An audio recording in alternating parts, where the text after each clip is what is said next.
Imagine living your life after 50 and feeling energized and excited about your future. Welcome to the Women in the Middle podcast, the podcast for women who are ready to figure out what they want and create the life they deserve. Here's your host and master certified life coach, Susie Rosenstein. Hey there, welcome back to the podcast, Women in the Middle. I'm your host, Susie Rosenstein, your master certified coach and midlife mentor, and I'm so glad to be here with you again for this week's episode, which is all about what you're craving in midlife. Like, seriously, what a great topic, right? But first, I want to touch base with you on something I've been getting some questions about on Facebook. So as some of you might know, I have two groups on Facebook, and there seems to be some confusion about how they're different. So I just want to talk about that a little bit. So the first group is my free group. It's called the Women in the Middle Community, and it's where we talk about the podcast and connect together with some thought-provoking posts.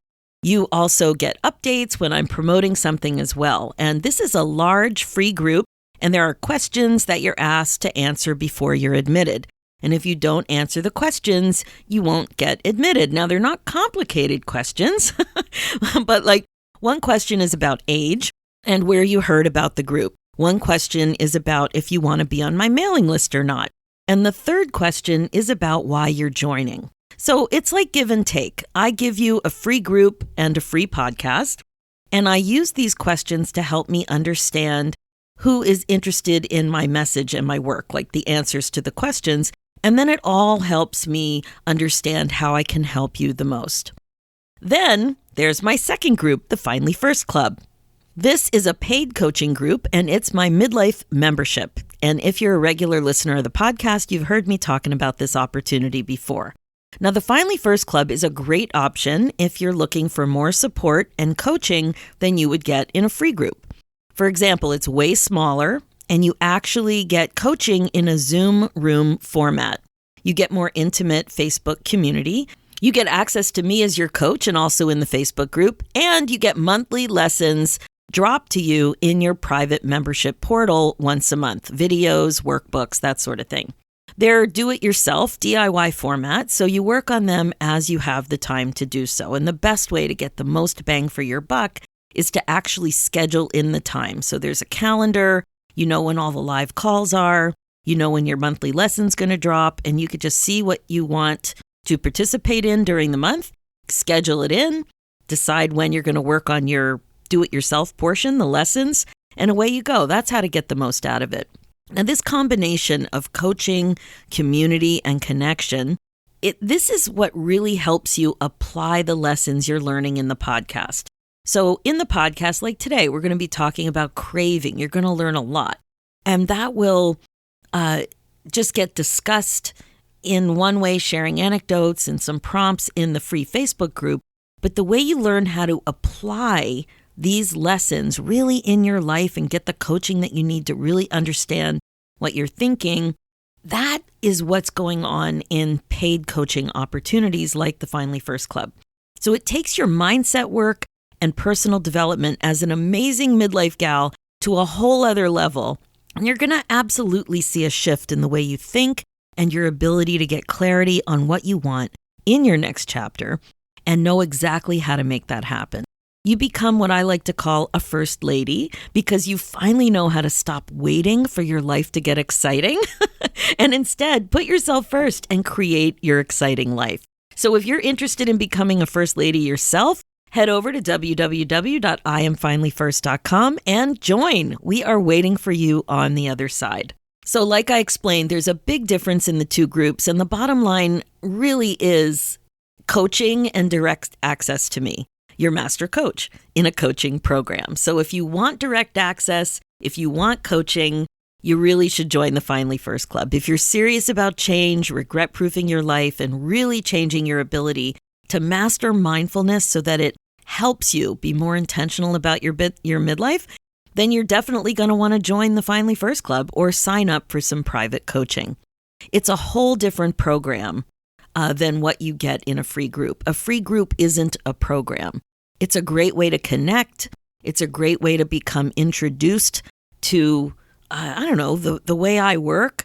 You get a good sense of it with the podcast. But if you really want to make change and apply these concepts, the Finally First Club or private coaching is for you. So let me know if you have any questions. You can always send me an email at info@susierosenstein.com, and I'm happy to talk to you more about what's the best fit for you.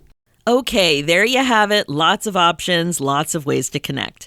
Now, today, I want to talk to you about what you crave, like really crave. And do you even know? Maybe you're just picking up a low-grade, unidentified feeling, perhaps. I've been thinking about this lately, and I think it's one of those weird midlife experiences on the road to figuring out how you want to live your best life going forward. And that is to identify craving. So think back to when you were a kid. That's when we used to go all in on craving. Oh my God. Do you remember those Sears catalogs? This is what popped into my mind right away as I started to think about what was craving like as a kid. And to me, I remember that wish book, that Sears wish book, and how much fun that toys section of that catalog used to be. I would devour it. And actually, I never put it together before this moment, but I bet that's where my love of catalogs and catalog shopping comes from. I mean, even when I go home to visit my mom, she always has some catalogs stored for me because she knows I just love looking at catalogs. I would be salivating over the Barbies and the art supplies and those kinds of things like crazy. Another thing I remember from childhood and craving, though, was the summer. Really craving the summer. Do you remember how June would go down? You would be counting the days and you were just craving, like tingling with anticipation about the summer and what that meant for you. It's interesting when I think back to that time when I was younger, like in late elementary school, we had St. Bernards. And we as a family, we bred St. Bernards and we were part of the whole dog show thing. We had Mr. Jack. He was a very large, 200 plus pound sable color St. Bernard. So I come by large dogs, honestly. I grew up with them. And now, I have Nico the Noof. Anyway, I actually showed in the puppy class. I showed a puppy called Fluffy. And I don't remember how old Fluffy was. She was big, but she wasn't like full grown. I was only 12 when I was doing this, 11 and 12. But I really loved doing it. But the problem with the dog show that I was involved in, and ironically enough, it was a Canadian championship, and we grew up in Pennsylvania. I remember, loading up into the van and heading up out of country, crossing the border, checking out Niagara Falls and going to this big dog show. But the big problem with it every year was that I missed the last day of school. It was horrible. It felt like such a sacrifice to miss the last day of school. The whole experience was really positive. But it's funny, I haven't thought about that in a while either till I was just talking about the last day of school and what I loved running down the hall and bursting through those doors and all of that. It was so exciting. But there were a couple of years there where I missed the last day of school. And that was a hardship. Anyway, another thing that I craved as a kid, not quite that young, it was more junior high school, probably even high school, was wearing clogs and Dr. Scholl's. Now, this has come up a little bit for me as I'm finding some old stuff from childhood kicking around. But do you remember clogs and Dr. Scholl's? I always loved shoes and I always had feet problems. So shoes and having feet problems and some pain and all of that, it was always a challenge. But I couldn't stop thinking about getting these shoes. Like I was obsessed with clogs and Dr. Scholl's. And it just was absolutely a craving. I remember being in the mall and pricing them out and having them and coveting them and wearing them. And I loved it. It was a craving to, not only have a cool thing, but the way you felt when you were wearing a cool thing, right? You felt cool. And I definitely craved that. So I couldn't stop thinking about getting the thing that I wanted. And what was that thing for you? Do you remember really craving something? Was it a fashion accessory? Was it an experience? What was it for you? I just couldn't stop thinking about it. Now, it's pretty easy to think about what you craved as a kid, and I'm sure something's in your mind already. And one of the things is that it was okay to feel that way. It was okay to really desire whatever it was. It was okay to write notes about it. Remember passing the notes in the hallway? It was okay to write your pen pal about it. It was okay to talk about it endlessly with your girlfriends on the corded phone. No cell phones. You may not have even had a private phone, but for sure we were gabbing on the phone and passing notes. And you also probably kept a diary. And maybe you blabbed on and on in those formats, some or all, about what you craved because it was okay to talk about how much you wanted it. You might also be thinking about how much you desired having the attention of a certain guy, too, when you were in junior high or high school. I was completely guy crazy, and I would be super hyper focused on that feeling, the craving, the desire to get this specific attention, which was probably a rumor. Remember when somebody else would say, oh, so-and-so likes you, or maybe you would get a note. I mean, it was so different than it is today with texting and everything. I found that huge box of notes. I had them all in the attic, and my mom handed me some of my stuff one of my visits home, and she's like, you know what, you should really go through this stuff. And there were a couple of boxes of notes, and I don't know if you remember, but we used to fold them up in special ways. Sometimes it was tiny, like a little triangular football note. Sometimes it was, I remember them all being really tiny, and they were passed in the hallway, like kind of secretive. But I had so many of them, it was crazy. So please let me know if you remember that whole note writing and note passing experience. So I would be really, really focused on that craving feeling. I remember it. It was a large part of childhood. Now, it's a little different when you get older, especially when you see your kids craving something and being what seems to be a little over the top about it. Like, we're not like that anymore. As adults, we don't express the whole crave feeling that much. In fact, I think we're pretty disconnected from it. One funny memory I have about craving something as an adult happened in my early 30s. Maybe it was mid-30s. I remember once when I was pregnant, I was craving brisket. One year, like there was no tomorrow. It was during the holiday of Passover, and the stores I needed to purchase the brisket were closed, or they didn't put the brisket in the stores that were open because of the holiday. And there was nothing in my freezer either. I was going crazy. I couldn't stop thinking about brisket. And somehow, I really don't remember how or why, but my auntie who lives across the street found out that I was having this craving. Like, how could she have found it out? I guess my husband mentioned it. I don't know. But she had some brisket with my name on it. It was the funniest thing. I felt so satiated. I could relax.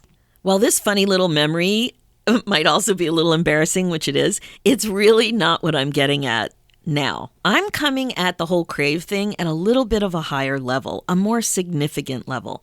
So ask yourself, what are you craving in your life? What do you need to live your best life?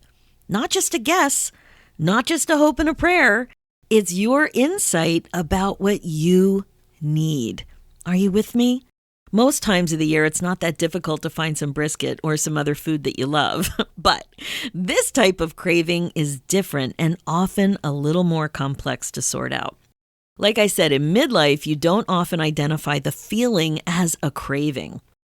It usually presents itself a little differently, maybe as discomfort or frustration or confusion. You just feel stuck, or you hear yourself saying, I just want to get unstuck, or I'm miserable about this, maybe your job, or I'm just not content anymore. Something's off. I feel so blah. I want to get past this to my happy place again, and I don't know how. So this sort of thing is going on in your head. You're not yet clear about the crave. It's much more what the problem is, that disconnection.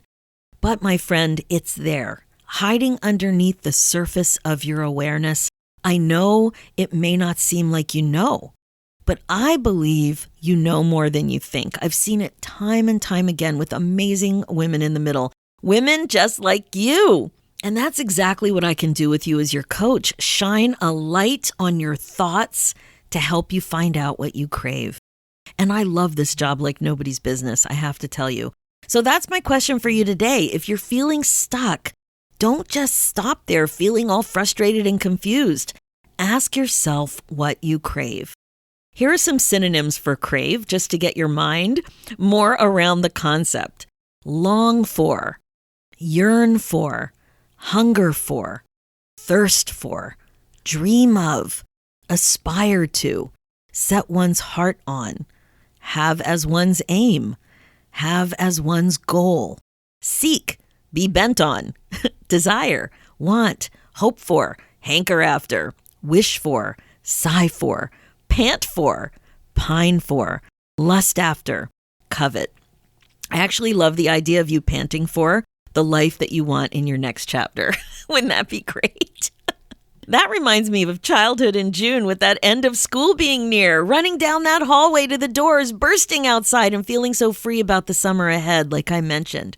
Craving that and then experiencing that was something else. It felt so good. But I think you get the drift. What do you long for? What do you yearn for? What do you aspire to? What do you set your heart on? What do you hanker for? I love that one. Your challenge today is to use hanker for in a sentence. Do you allow yourself to crave? What do you have a powerful desire for? So 2 questions really. Do you know what you crave? And if so, do you allow yourself to get it, to make it happen? Life is short, my friend. Take time to yourself and what you want seriously, and you can be more intentional than you probably are. So here are a couple tips. I pulled together 5 tips for you to get more in touch with yourself on this topic. Number 1, ask yourself, what do you crave? Just asking yourself this question is something many of us don't bother doing. So start there. It's free. Just ask. And you might not have an answer right away, and that's okay. Because, you could even ask yourself every day, but I know a lot of times you just have to you have to ask once, and then it's just there in your brain. You just start thinking about it, and you'll be more open to allowing yourself to answer the question. Okay, my second tip is this. Pay attention to whatever pops into your mind first when you ask yourself this simple question about what you want. Sometimes thinking about what you would regret will help too. It kind of makes it more clear. Don't close it down. Be aware of it and be curious of it. Allow it to pop in and don't close it down. And that brings me to number 3. Notice your thoughts about what you crave. Now, this is one of the ways that you will get into trouble with the whole desire thing. Right away, the mind chatter starts. I'm too old. This is dumb. What will people think? It's too expensive. It'll never work. Mind chatter is just a bunch of thoughts. You basically go to town on squelching your dreams, your craving, your deepest desires. It's so common to not even allow yourself to think more about what you want and entertain possible ways to create it for yourself. Isn't that sad? You would never talk to a kid the way you talk to yourself about what you really, really want. Never in a million years. Yet when it comes to you being compassionate and curious and loving to yourself about what you want, mean girl wins every day of the week. Okay, that brings us to number 4. Ask yourself the lottery question. One of my favorite ways to dig in here is to simply ask yourself what you would do if you won a couple $1 million in the lottery. And then, quick, notice the thought or the image that pops into your mind. That's the clue. That's a start. And it's probably something you wouldn't entertain seriously otherwise. For me, right away, I'm thinking about wildlife conservation. I've shared this before on the podcast. That is the first thing that pops in. Something about whales and or elephants. I'm so passionate about whales and elephants. How can I learn more? How can I contribute more? How can I experience more? Something. But that's the image that's immediate when I think about a big lottery win. And then the question becomes, what can I do to satisfy this craving without the lottery? The answer is plenty. But it's just not as top of mind in midlife as it was to crave something as a kid.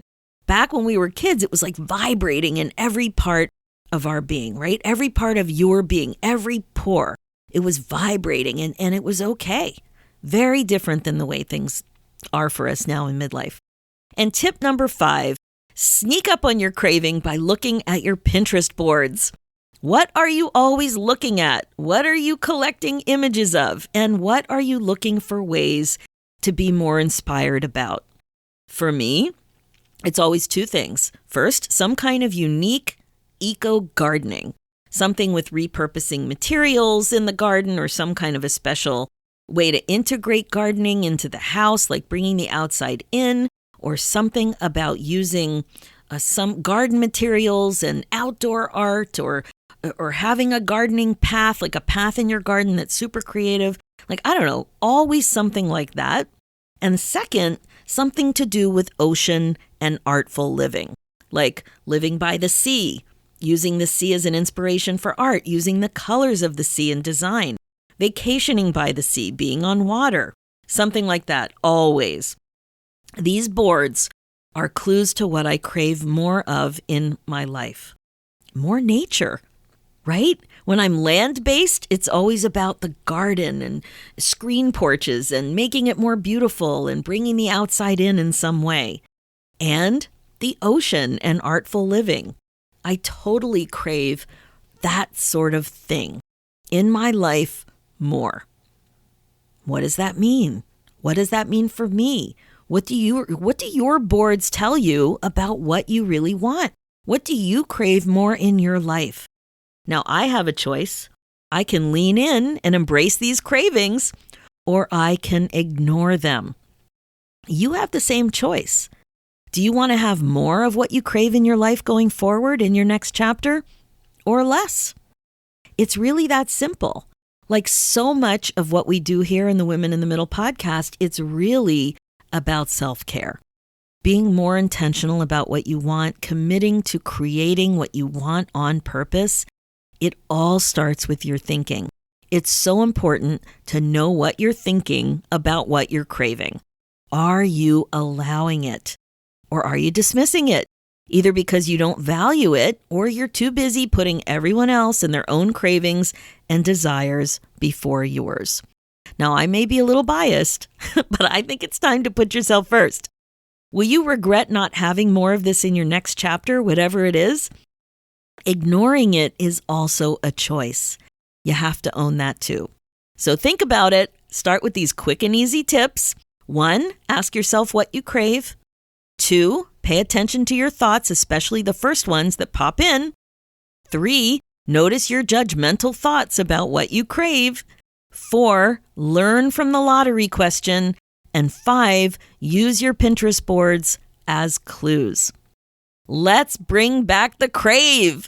Midlife on purpose can be more fun when you're doing some panting and hankering, that's for sure. So have fun with it and keep me posted. Okay, that's it for this episode. As you know, my focus as a midlife coach is to help you waste less time being afraid of not reaching your potential and feeling stuck. About aging, about empty nest, about relationships, about your career, and about being more compassionate toward yourself about all of it. It's time to get excited about your life again. Remember, being the queen of your brain domain is the best place to be, and I'm here to help. This is what you'll learn when you hire me as a coach. Learning the mindfulness concepts are one thing, but when it comes to applying the concepts, that's when you really benefit from coaching. I can help you grow and change faster. You'll see the connections and insights about what you want more clearly. It's such a beautiful gift to help yourself waste less time spinning already and finally move forward. That's why you should join the Finally First Club. We are waiting for you. It's your one-stop home away from home for midlife coaching, community, and connection. You can finally get that perspective, that fresh perspective that will help you sail into your next chapter with a big smile on your face. So join us now at www.iamfinallyfirst.com. For show notes and links, head over to www.coachwithsusie.com. And to get a free copy of my new book, 50 Ways to Celebrate Life After 50, check out Amazon or your favorite online bookseller, or go to www.50waystoCelebrate.com. Let's do this, ladies. It's time for you to put yourself first.